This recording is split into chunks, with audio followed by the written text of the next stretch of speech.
With the football postseason coming to an end, we wanted to look at some guys whose play during the second season might have sparked some college interest. We invite in Adam Coleman now from the Houston Chronicle to go next level. Thanks again for joining us, Adam. One of the many good things about making the football playoffs is it gives more exposure to some of the under-recruited players. What players have seen their stock rise during their play in the postseason?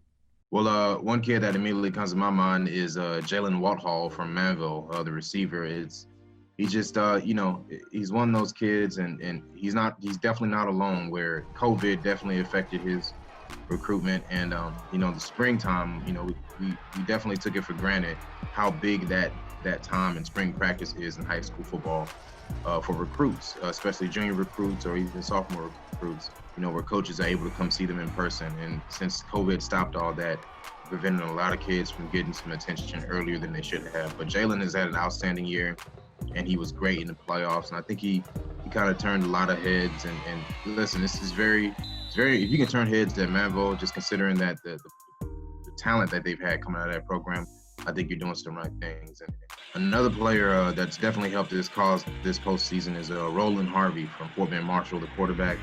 Just an outstanding year.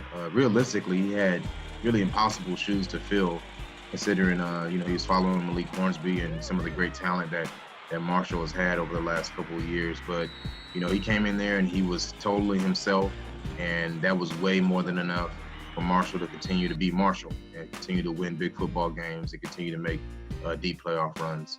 Thanks, Adam. We'll catch you next week.